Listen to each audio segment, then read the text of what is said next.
Hello, good people of YouTube. Mountbatten here, and you're going to want to stay for this one. Trust me, I know replay videos aren't everybody's cup of tea or cup of joe, however you want to say it, but trust me, you're going to want to see this match.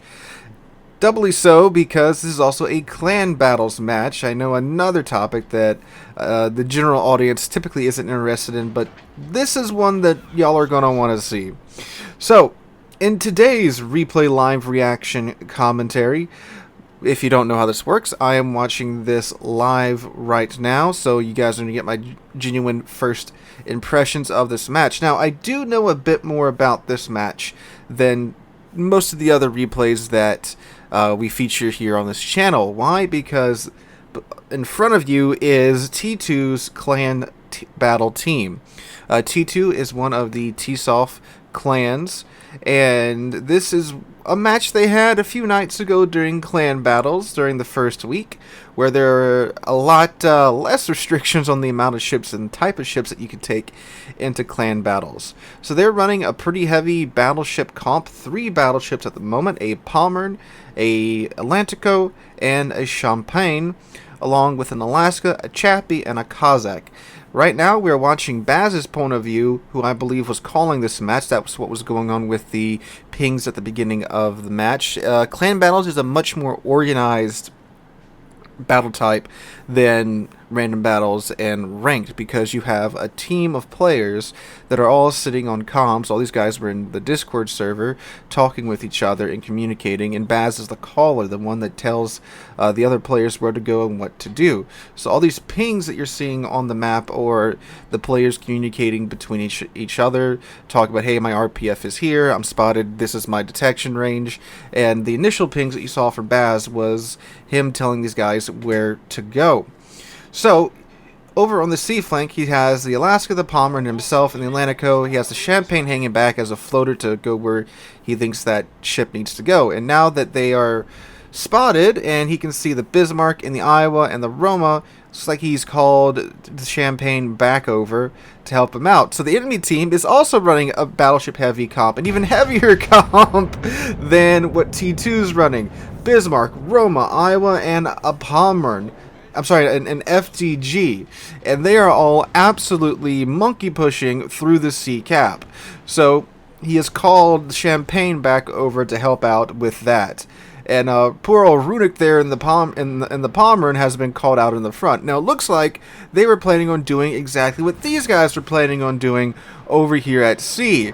So you've got 2 heavy push flanks that have met with one another in the middle, both while they were probably about to start to push into a bit of a Mexican standoff. Actually, senor, down here we just call it a standoff.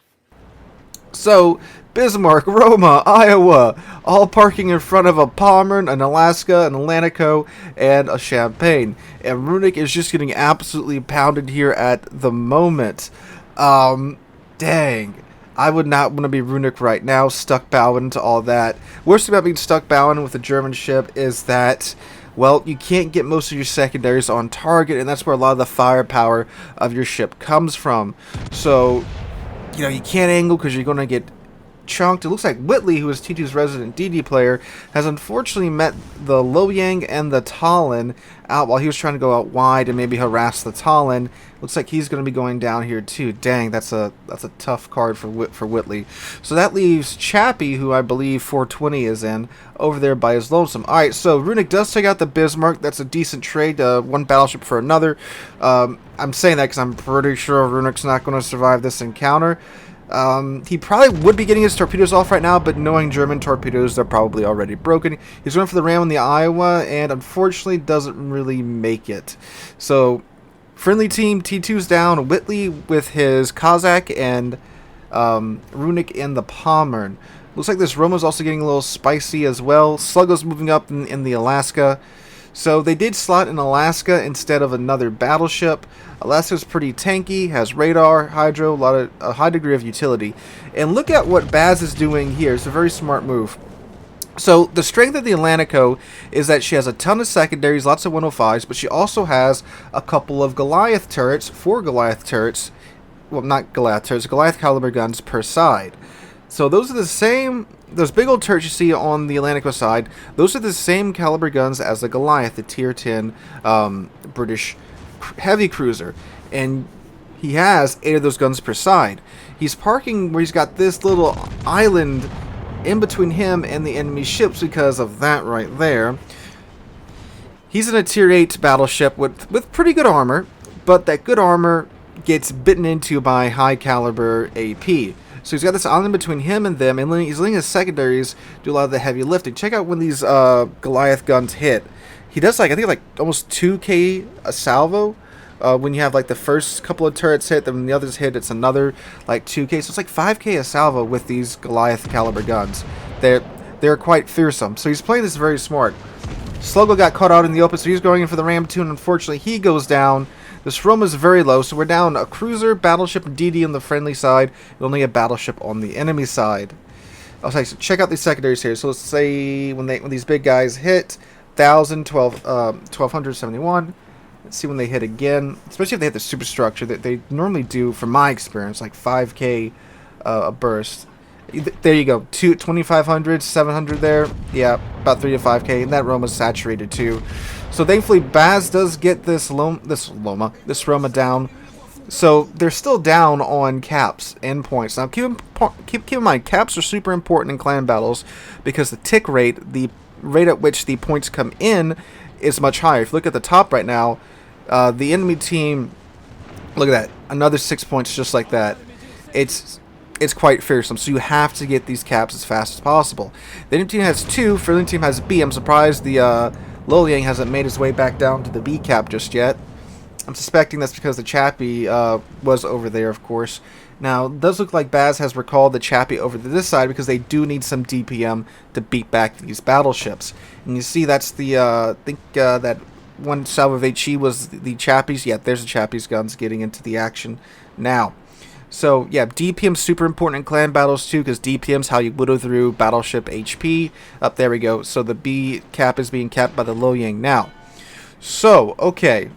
Sit rep. Not good. They're down by 200, about to be 300 points. And they have 2 Tier 9 battleships left, a Loyang and a Talon to get through. They have 2 Tier 8 battleships, and no, I'm sorry, it's all Tier 8. They have 2 Tier 8 battleships and a Tier 8 cruiser. However, this FDG is getting pretty low right now, down to 5k. There goes the B cap, so now they're really hemorrhaging points, and they need to deal with that. Man, come on, get that FDG down. Okay, secondary's getting back on the FDG. He should be dead here, and there we go. 420 does get the FDG out of the fight. So now you have 3 caps that you need to either contest, or you have 3 players that you need to sink in order to win this match. So it's looking like, yes, Baz go to C. I would definitely send the Chappie to B, and then the Champagne up to A, since it's probably the fastest one left, I do believe. That's what I would do if I was Baz. Let's see what happens here. Yeah, looks like that's what he was doing there, turning around to see where they were at and giving them orders. Yep, look, Champagne's going up to A, Chappie's going to B, and then Baz to C. So, now Baz has to deal with this Iowa, who's at 64,000 HP. He's down to 38,000 HP, so he's about 30k lower than this Iowa. Iowa's a Tier 9, has a super heavy American AP. He's in an Atlantico, a very chunky ship. It's got good armor, but the American super heavy AP with the improved pins and such, that is painful to try and deal with. Looks like the Iowa threw some shells over at the Chappie. Well, Chappie's still floating, so he didn't eviscerate him, so that's a good thing. Alright, so here we go. Iowa versus Atlantico. Let's off that first volley of shells. Oh, by the way, again, the Atlantico only has AP, no HE, except for the secondaries. So that's what you want the balance between trying to get all those secondaries in target, and look at that, even pretty steeply angled like that, 4k damage right there. He's got a balance, trying to stay steeply angled, getting those secondaries on target. He's checking to see what secondaries he has left, and getting blapped. He's got to find the right balance right there. So there we go, fire there. Look at that. Again, man, those Goliath guns, gotta love them. Iowa's doing the 2018 Iowa tactic where you stay bound to the target and just throw it in reverse. Ooh, looks like Chappie did eat some damage there from that Iowa. Whoa, again, look at that. How steeply angled he was in 7k damage right there. So the good thing is, I'm assuming Baz has Adrenaline Rush. So despite him losing 7k, 8k as salvo to the Iowa, his reload on his secondaries is getting that much faster. Look at the points, fellas. 960 points to the enemy team. They still have the A cap, C cap, and B cap are being contested. Chappie's in the B cap, Baz is in the C cap, but that A cap is still ticking on up. 969 nice points on the enemy team right now. They have to sink something. Either Chappie's got to sink the Lo Yang, Champagne's got to one-tap the Talon, or Baz has to deal with this Iowa. I was down to 8k, he got to fire 978 points. Uh-oh. 981 points. Fire on the Iowa. Salvo, will this get him? This should get him. Ah, RNG says no, you do not kill him. I was down to 1350. He's healing with that improved American battleship heal. Down to 800. Oh my god, 990. 702, 993, 1006, 996. Oh, come on. Sink already. Up to 900. Oh my god. Oh my god. The enemy team had 999 points there, fellas. Oh, Lord. Okay, so the Iowa's sunk, but here's the thing. The enemy team still has 948 points. Thug is finally in the A cap. So they're still contesting it, but now no one can sink on the friendly team. Or that's it. Oh my god. So Thug's at 15k. Baz is at 23. And then Chappie's at, oh Lord, 1100 down there. So, oh man, no one can sink, and they gotta either cap the caps and hold, or they gotta sink the enemy ships. Thug's down to 7k in the Champagne. Champagne's not exactly a tough battleship. Oh, it's down to 4,000. Okay, good. He just did chunk the crap out of the Talon. And, oh my lord, Thug, you're gonna give me a heart attack.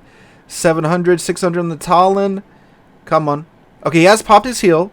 Okay. The Talon is now down. So now that leaves 420 at 743 HP against a Lo Yang. And for that, we're going to go check out YOLO's perspective. Alright, here we are on 420's perspective. And the Talon should... Yep, there goes the Talon. So now it's YOLO against this Lo Yang. YOLO's down to 743 HP. So, if he dies, that's going to give more points to the enemy team, and then this Lo Yang's going to be able to cap this cap, because there's no way in hell Baz is getting down here. Champagne could potentially get down here, but I think he's out of heals, and plus, of course, you can eat a rack of torps, and then that's it after that. So, 420's got to stay alive, or sink this Lo Yang. So, Lo Yang is also down to 860 HP as well, so let's see. Oh man, because all the Lo Yang needs is one solid hit. Oh no, solid hit of shells, and then that's it for 420. Okay, let's see. Okay, he misses the first salvo there. So keep in mind, 420 is also trying to dodge as best as he can too, and still hit this Lo Yang. Down to 497 HP there on the Lo Yang, and this should be it, ladies and gents. That is it. Oh my lord.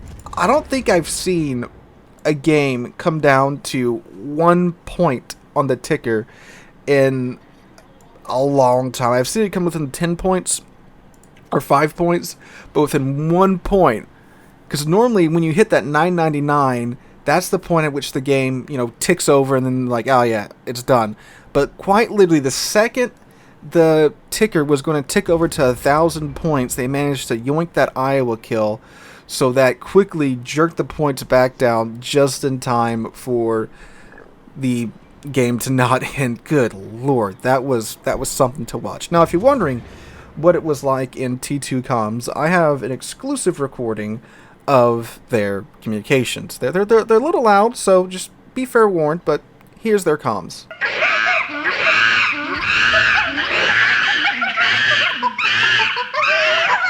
And with that, fellas, that's it for today's video. If you enjoyed, make sure to drop a like, leave a comment, subscribe to the channel. We're on our way to 50,000 subs thanks to you guys. Hope you guys enjoyed. Hope you guys have a wonderful rest of your week. And hope to catch you guys in the next one.